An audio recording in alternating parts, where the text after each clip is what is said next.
right. I am so excited to be here. Thank you very much. It's Happy Mother's Day to everyone. It's my privilege to talk with you this morning on Mother's Day. Am I here? Is it just me, or do you hear? Okay, very good. All right, so there's something special about who our moms are to us, isn't there? Even though it may not be a perfect relationship, there's just something about moms, whether our biological mother, adopted mother, or spiritual mother, moms just hold a special place in our hearts. I've learned so much on my own journey of becoming a mom, as we all do, and how that journey has interestingly tied into being a pastor's wife for me. So today there's two things that I wanted to share with you about a mother's heart. And the first being that a mother's heart is to influence the lives of her children. Yep, good. All right. I believe mothers have a special responsibility in how we use our words with our children. Words can tear us down, and they can lift us up to make us feel unstoppable sometimes. Proverbs 14:1 tells us that the wise woman builds her house, but with her own hands the foolish one tears hers down. I truly believe our words are building blocks in our children's lives. We can use them to help them stand or to knock them down. God has given us a special creative privilege in our children's lives, and I pray that we will use it to encourage. No matter where they are in life, whether they're still in our homes or they're living their own lives, we all know that the tongue has power. In my own experience, I've seen what both sides of this coin can and of what words can do. After university came Pastor Aaron's full-time pastoring position, his first one. At that time, we were given the parsonage to live in and $154 a month to survive on. By then, we'd welcomed our third baby, Rachel, into our home. We were living in poverty, and by this point, we'd encountered our fair share of rejection by those that didn't understand the path that we were on. All I can say is that God's call is persistent. As any mom does, I adored all three of our children. The kids often ask me why there's so many pictures of them sleeping as babies. But they were just so precious to me that I wanted to remember the moments when they were capturing my heart. But what a surprise it was to me that people in the church were watching and evaluating my parenting. As a pastor's wife, I really was a single mom every Sunday morning, carrying the expectation that my attendance was a must. Pastor Aaron would leave first thing in the morning and would be busy dealing with service when we arrived. So I was on my own to get three babies up and dressed and napped and dressed again and out the door into church before 10 a.m., where I then needed to contain all three of them at our seats quietly by myself because there was no nursery during worship, and all the while being scrutinized by others. I didn't realize just how much of a distraction our little ones were creating until I was invited out for a coffee by an elder of the church, where I was kindly reminded twice that a pastor could be told to step down from their position if they couldn't keep their children in line. And when they say pastor in this scenario, they really meant me. I was shocked. Could this be true? That old familiar terror I'd been running away from all my life hit me over the head. I was being seen and found lacking. See, I knew I had read every book. I had tried every discipline approach I could think of. As a mom, I had wept on my knees day after day, praying for wisdom. I was an insecure mom, and this was a hard job. And in that moment of confrontation, I had the utter realization that I had nothing else up my sleeve that I could do to try to solve this situation. I felt defeated, judged, alone, as if the weight of the world were on my shoulders and I was responsible for it all. I believed my failure was going to cost our family everything that we've been working for because I was not a good enough mother. I was devastated. How many here have been devastated by something someone has said to them? Just one little comment has the power to pierce into your insecurity and sink its hooks deeply into your heart. Proverbs 18:21 tells us that the tongue has the power of life and death. The one perk of living in a parsonage is that you can quite easily go over to the church for a private prayer time, which is exactly what I did that night. I remember lying at the front of the church at the altar, crying and pouring out my heart to God. I knew in my heart of hearts that I loved him. I remember praying, God, I am so sorry that I have failed you, and I have absolutely nothing of value to give you. All I know is that I love you with all of my heart. It is not often that you hear the audible voice of God internally, but that day I heard his voice. And as hearing his voice will do, it changed my life. Without missing a beat, in the moment that I prayed, after I'd laid my burdens at the altar and expressed my love to him, I heard, "Tracy, that is all I have ever wanted from you." God's voice speaking directly to me. In an instant, I understood. It didn't matter if I could do anything for God. It didn't matter if I failed by my own standards or if I lived up to the expectations of others. What mattered is that I loved God, and with that, he was pleased. What I realized is that love is simply love, and whether I had the capacity to love God a little or a lot, it was all a blessing to him. Jesus himself tells us in Matthew 22:37-38, to love the Lord your God with all your heart and with all your soul and with all your mind. This is the first and greatest commandment. While I might fail to live up to the expectations of others, I could not fail at loving God, and it was all that he was wanting from me. All of the fears I carried and expectations I've been trying to live up to, they were not from him. In that moment, I was set free, and I began my journey into discovering the great love of God. The image of God with a lightning rod ready to strike me has been replaced with the understanding of Jesus as my comforter, with arms wide open, waiting for me to come to him when life is taking its toll. My fear of failure and the judgments of others has been replaced with a true understanding of God's mercy and grace over my weaknesses. His loving intent is to heal and set me free from the wounds and bondages that I admit I still sometimes carry. With that nod of affirmation, I've been learning to let go of the opinions of others and to release myself from trying to be a perfect mom or a pastor's perfect wife. I freely admit I am not a perfect mom or wife, but I try my very best because I know that it honors God when I do, and that is enough for him. I've also had to learn how to release our children as well from the expectations of others, and instead have sought to guard them and allow them the freedom to be kids that are still learning and growing in love as any other children at church are. What I love is that it was maybe a month after I had my encounter with God that I took the kids to the local earlier center for a morning of play. I remember Rachel was tired and ready for her nap and had started fussing, so I knew it was time to get going. The only problem was that the other two were having fun and were not interested in leaving. 2-year-old Jamie decided this would be the perfect time for a temper tantrum, as 2-year-olds do, and I found myself trying to make a speedy exit with a wailing newborn, a 2-year-old flailing his arms and legs with great gusto and volume in my arms, a diaper bag, 4 jackets over my shoulder, and a 3-year-old climbing up a random stack of chairs in the front foyer who was at a very real risk of falling. To top it off, there's a crowd of people in the front foyer waiting to be let into an exercise class, and in all the commotion of trying to get Crystal off the chairs, I had dropped 2 of the coats I was carrying, and they had fallen to the ground, and I could not pick them up. One of my favorite jokes is that if evolution were true, moms would have more than 2 arms, which is so true because I needed more than 2 that day. To say I was flustered would be an absolute understatement. I am sure that my face was flushed as all the anxiety about being seen and feeling like a bad mom came rushing to the surface. If I were a cartoon character, I am sure that the red thermometer was almost at the very top, and the steam was starting to escape out of my ears. It was right at that moment when the most beautiful thing happened, and God reminded me that he was with me in all things. A lady who'd been standing in the foyer and saw my plight made her way over to me, picked up the coats, put her hand on my shoulder, and ever so kindly said, "Don't worry, hon, we've all been there." And with that, she smiled and walked away. I do not know who she was. I cannot remember what she looks like, other than that she had dark hair. I would not recognize her even if I saw her, but her words have been seared eternally into my heart.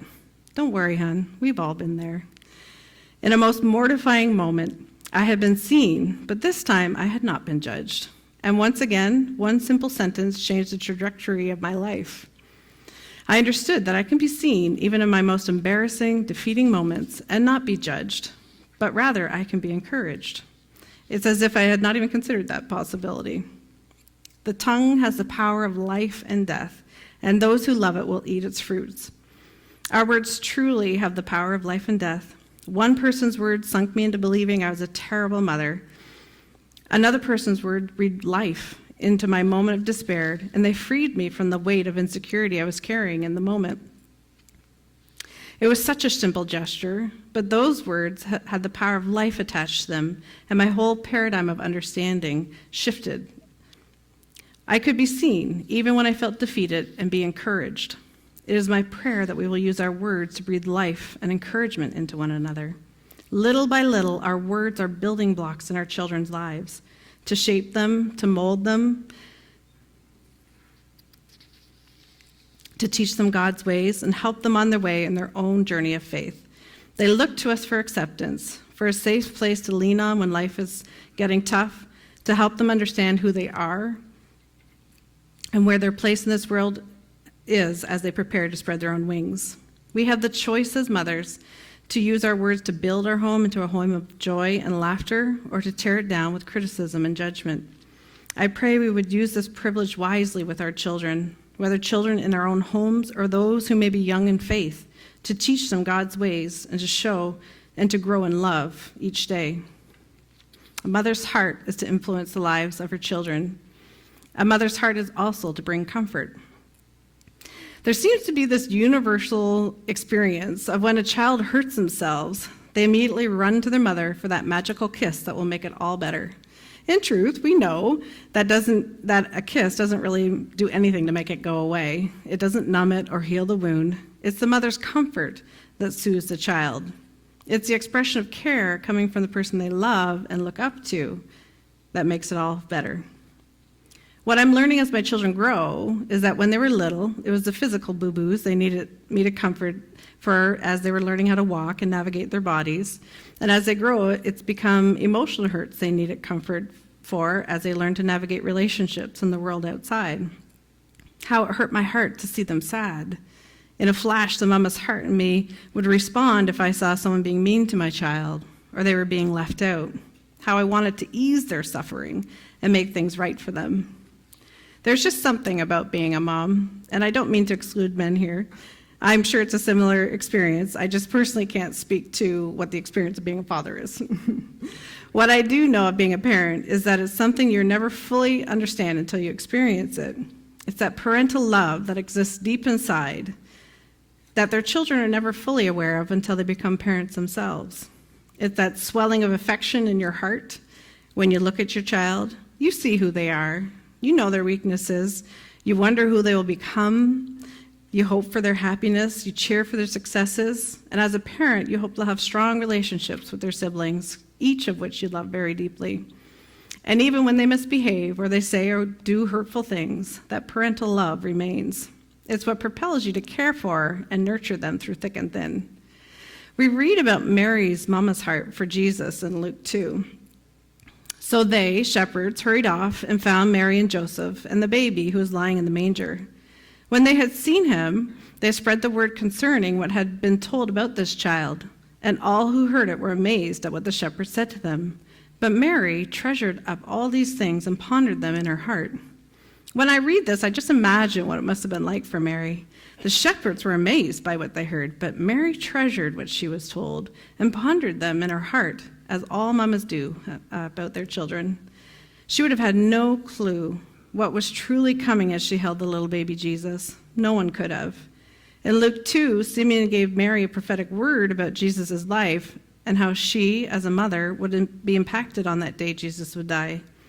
Luke 2:34 and 35 says, Then Simeon blessed them and said to Mary, his mother, This child is destined to cause the falling and rising of many in Israel, and to be a sign that will be spoken against, so that the thoughts of many hearts will be revealed, and a sword will pierce your own heart too, or your own soul too.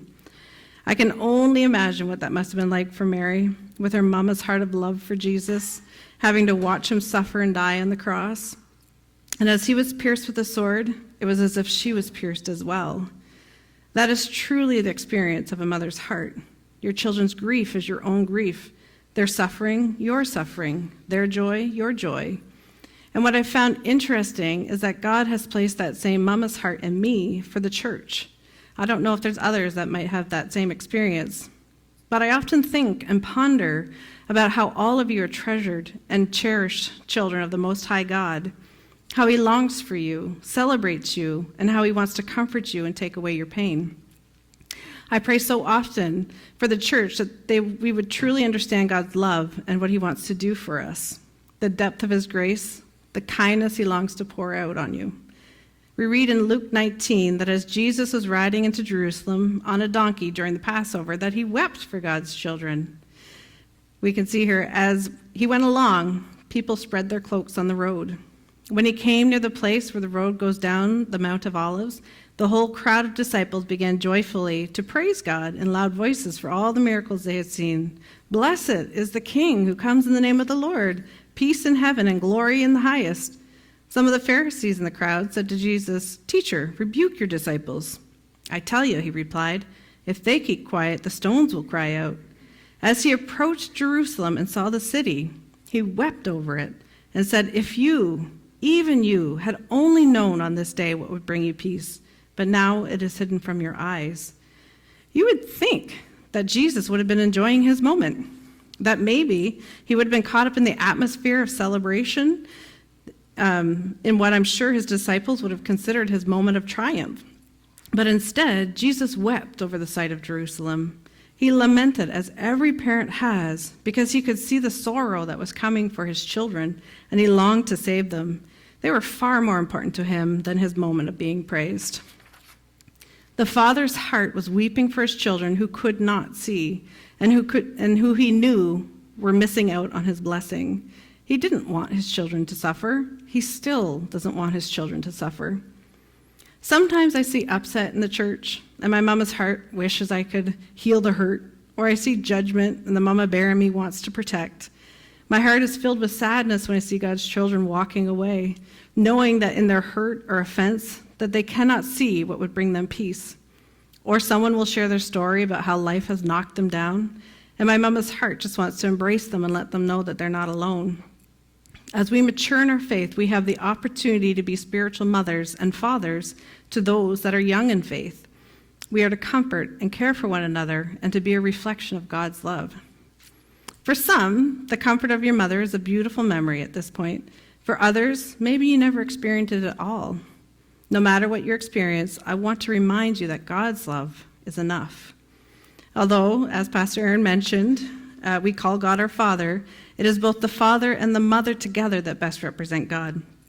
In Isaiah 66:13, God tells Jerusalem, "As a mother comforts her child, so will I comfort you." And in Isaiah 49:15, God tells Israel, "Can a mother forget the baby at her breast and have no compassion on the child she has born? Though she may forget, I will not forget you."